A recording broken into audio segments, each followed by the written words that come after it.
Alors, retour des vidéos géopolitiques, aujourd'hui on va se concentrer à ce qui s'est passé sur la bande de Gaza. Il y a eu une quarantaine de civils qui ont été tués par une frappe israélienne.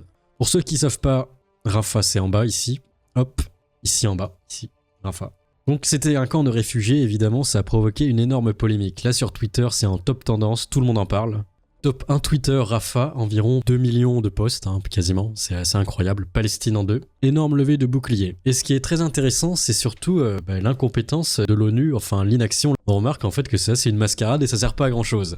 Alors qui finance l'ONU, je veux bien savoir, parce que ça, je me suis jamais trop renseigné sur le sujet, mais ça sert vraiment à rien. Surtout dans ce monde multipolaire 2024, tout le monde peut faire n'importe quoi et ça passe. Mais bon, au moins ils sont là, ils ont des postes bien payés, je suppose, donc ça va. Alors moi je suis neutre sur la question Israël-Palestine, si vous êtes pro quelque chose ou pro quelque chose, allez-y, ça va bien se passer, vous inquiétez pas, vous irez vous battre, au moins ce sera plus utile que de brailler sur Twitter. Petit rappel tactique. Bref, il y a deux versions sur ce sujet, il y en a qui disent que c'est un camp avec des gens complètement innocents qui a été frappé, et la deuxième version c'est qu'il y avait apparemment des commandants du Hamas à l'intérieur. Donc la réponse, on la saura probablement jamais, parce que dans les conflits où il y a l'information est chaud bouillante comme ça, on sait pas qui a la bonne information, qu'est-ce qui est concordant, les propagandes des deux côtés qui essayent de tirer vers soit le nombre de tués, soit la raison, donc souvent c'est assez flou, méfiez-vous toujours des statistiques pendant les guerres, souvent c'est pas exact. Bref.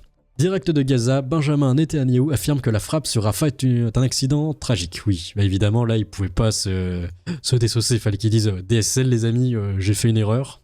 Mais pas trop non plus, il faut qu'il s'excuse, mais pas trop. 45 morts et près de 250 blessés, selon le dernier bilan établi par le ministère de la Santé du Hamas à Gaza.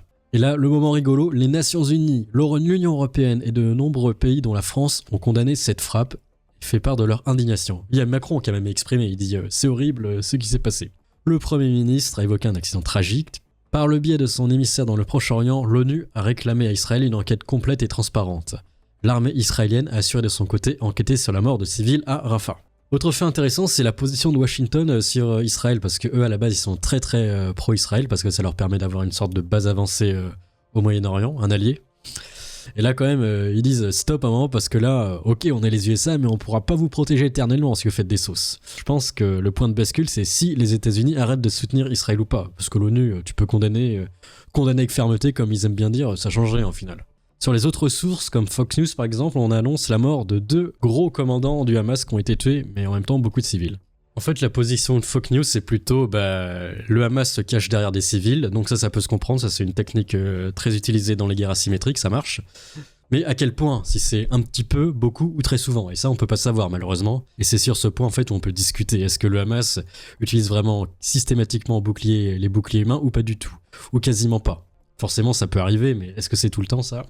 On peut pas savoir. Alors il y a eu également 2 gardes frontières égyptiens qui ont été tués à la frontière, il y a eu un échange de coups de feu, apparemment c'est un accident. L'armée israélienne et les gardes frontières israéliens ont échangé des tirs ce lundi à la frontière de Rafah le long de la banque de Gaza, rapporte le Time of Israel. Si on veut prendre un peu de recul, on peut voir où ont lieu les frappes, c'est vraiment concentré dans la bande du bas.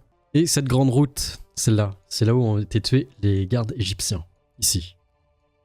Emmanuel Macron se dit indigné par les frappes israéliennes sur Rafah et demande à ce que ces opérations cessent. Il demande un cessez-le-feu immédiat et déclare qu'il n'y a plus de zone sûre pour les civils palestiniens à Gaza.